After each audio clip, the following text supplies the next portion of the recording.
engagement politique s'appuyait, ou en tout cas se servait de son mandat syndical pour être exercé. Et dans notre conception, il y a incompatibilité entre les positions du Front National, qui sont des positions d'exclusion d'une partie des salariés, une partie des citoyens et notamment des salariés, et celle de la CGT qui ont vocation à regrouper l'ensemble des gens qui produisent des richesses, qui travaillent contre les intérêts du capital qui, eux, nous plument, quoi. S'il avait été simple citoyen adhérent au Front National, vous l'auriez gardé ? Je pense. Je pense qu'on l'aurait gardé parce qu'on a quand même la volonté à la CGT de syndiquer l'ensemble des salariés. On a vraiment besoin d'aller débattre avec eux, les aider à sortir de cette fausse analyse qui leur fait croire que voter au Front National, ça va sauver leur emploi ou sauver leur situation. Mais évidemment, on ne peut pas les exclure. On est bien obligé de faire avec, d'être le syndicat de la population réelle qui existe dans ce pays. En Lorraine, le cas Engelmann a fait la une des journaux. Mais combien sont-ils en France à faire ce grand écart de l'extrême gauche vers l'extrême droite ? Direction le Nord-Pas-de-Calais, une des régions les plus ouvrières de France, traversée par 3 reconversions industrielles. Aux dernières élections cantonales de 2011, le Front National a fait un tabac, jusqu'à 40% à Calais. Mes chers amis, vous sentez comme moi qu'il est en train de se passer quelque chose. Le pays gronde. Il gronde d'une colère dont je pense qu'elle a été longtemps gardée au plus profond du cœur de nos compatriotes. Progressivement, la situation des uns et des autres s'est dégradée. Celle évidemment des classes populaires plus vite encore que les autres, mais celle aujourd'hui des classes moyennes qui... Eh bien, malgré le fait qu'elles travaillent, voient leur fin de mois et même maintenant leur début de mois devenir de plus en plus compliqué.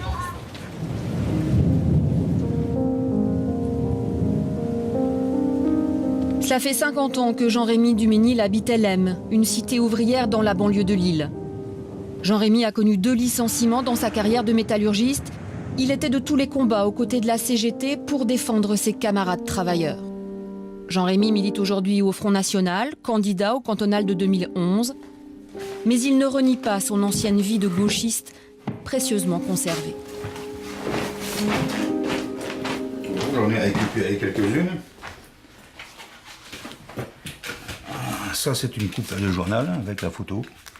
On s'était enchaîné au GAI de la préfecture pour défendre un copain qui voulait licencier. Ça, ce sont des photos quand on est allé à la manifestation le 23 mai 1979 pour défendre la sidérurgie à Paris. Donc j'ai payé ma carte à la CGT en 1973.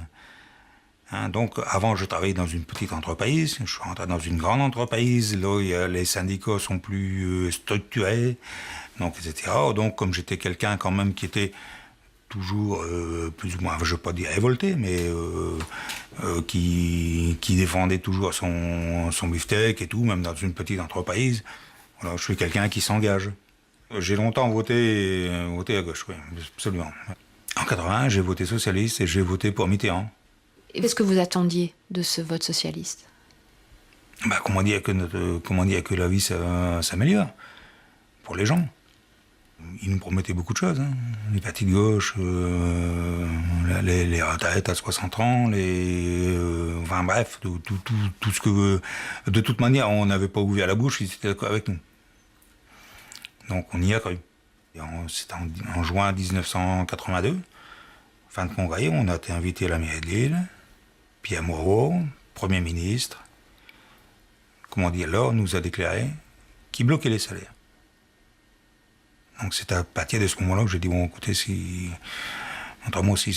faut être socialiste et puis bloquer les salaires, ça ne marche pas, il y a quelque chose qui ne va pas. Donc ça, vous l'avez un petit peu en travers de la gorge à l'époque ? Plus qu'en travers de la gorge. C'est-à-dire ? C'est-à-dire, je dis, si c'est comme ça, je lutterai contre vous, il n'y a pas de problème. J'ai lutté contre les autres, je lutterai contre vous. Le combat de Jean-Rémy prend alors tout son sens dès 2002, quand il adhère au Front National de Jean-Marie Le Pen. Est-ce que vous n'avez pas eu l'impression de retourner votre veste quand même, de trahir des valeurs qui étaient les vôtres à l'époque et qui Mais ont le non, Front mais National? c'est pas moi qui ai trahi. C'est les autres qui ont trahi. J'ai l'impression que vous mettez votre question à l'envers. Vous me demandez si c'est moi qui ai trahi mes valeurs. J'ai jamais trahi mes valeurs.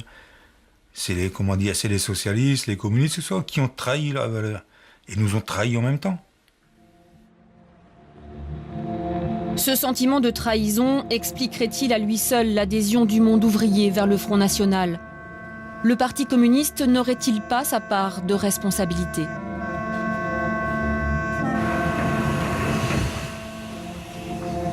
Au siège du PC, dans ces lieux mythiques, place du Colonel Fabien à Paris, c'est Pierre Laurent qui dirige le parti depuis 2 ans. Ils ont été trahis par qui? Je veux dire, au début des années 80, effectivement, il y a beaucoup de gens du monde du travail qui se sont dit que pour faire triompher leurs idéaux, leurs aspirations, c'était sûrement plus efficace de se mettre à voter socialiste. Et la victoire de Mitterrand a été la victoire du monde du travail en 1981, la victoire des ouvriers, des employés. Le problème, c'est que cette gauche gouvernementale a effectivement tourné le dos aux intérêts de ceux qui l'avaient élu. Donc effectivement, ces gens se sont sentis abandonnés à un moment où le monde se transformait, où on leur disait il n'y a plus qu'un avenir, c'est la mise en concurrence de tout le monde à l'échelle de la planète. Et donc, ils se disaient, mais notre travail est nié, notre valeur au travail est niée. Et ils avaient raison. Peut-être que le Parti communiste n'a pas été suffisamment fort ou suffisamment puissant pour arrêter ça. Peut-être qu'il a fait des erreurs aussi en acceptant dans les participations gouvernementales des fois des choses qu'il n'aurait pas dû accepter. Le Parti communiste, à peine 2% aux dernières élections présidentielles, et pourtant, on compte encore 140 000 adhérents dans ses troupes. 100 000 de moins pour le Front National. Le premier travail pour les délégués FN, c'est donc de recruter. Jean-Rémy Duménil reçoit les futurs adhérents chez lui. Bon, c'est gentil. Le plus difficile, c'est de convaincre. Il sait de quoi il parle. Et en fait, tu viens chez nous plus ou moins pour quelle raison? Raison comme beaucoup de gens, déçus de ce qui se passe. Le plus difficile, c'est de passer au Front National. C'est ce qu'on en disait. C'était un impératif fasciste, etc. Donc ça m'a longtemps fait hésiter parce que j'ai mes parents qui ont malheureusement vécu cette période. Donc ils m'en avaient parlé. Quand on vous dit fasciste, c'est dur. Puis en fait, quand on connaît, c'est pas tout à fait ça, hein. Loin de là même. Je sais pas si on changera tout, si Marine Le Pen refera le monde, mais on verra bien ce que ça donnera. Le monde, ça sera peut-être difficile. Mais là, pour la première fois, je crois qu'au 2 tours, je voterai Front National. Ouais. On sort les vieux démons, surtout les journalistes, ils aiment bien les médias, etc. Ils aiment bien ressortir les démons, etc. Bon, c'est vrai qu'il y a eu des erreurs dans le passé, hein, on en connaît tous. Moi, Jean-Marie, je pense plutôt que c'est une posture qui prenait. Donc, plus ou moins pour faire parler de lui, etc. Je suis pas dans sa tête, je peux pas vous dire, mais c'est une posture. Et je pense qu'il aimait bien, et malheureusement, il a dit des choses que sitôt qu'il dérape un petit peu, et puis on l'aide à déraper. Merci. Mais c'est anonyme, il n'y a pas de problème. Oui, bon. D'accord. Voilà, à toi d'en faire bon usage. Je te remercie et bienvenue dans la grande famille. Ok, merci. Merci.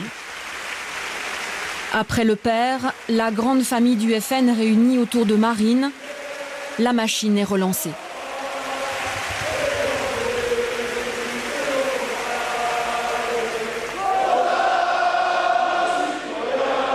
La Marseillaise donne le ton, et même si la fille se veut plus mesurée que le père, les thèmes de prédilection restent les mêmes. Préférence nationale, contrôle de l'immigration, rétablissement de la proportionnelle, car la représentation FN ne pèse pas lourd dans le paysage politique français. Et on n'a pas d'élus locaux tout simplement parce que les modes de scrutin nous empêchent d'en avoir. Hein. Je vous rappelle quand même qu'on est un parti qui fait entre 15 et 20% et qui n'a effectivement aucun député à l'Assemblée nationale. Ça vous expliquez ça par le mode de scrutin? Bah c'est évident, c'est pour ça qu'il a été conçu d'ailleurs. Donc imaginez si on était à la proportionnelle, combien nous aurions de députés? Nous en aurions probablement plus de 100. Bon, et là.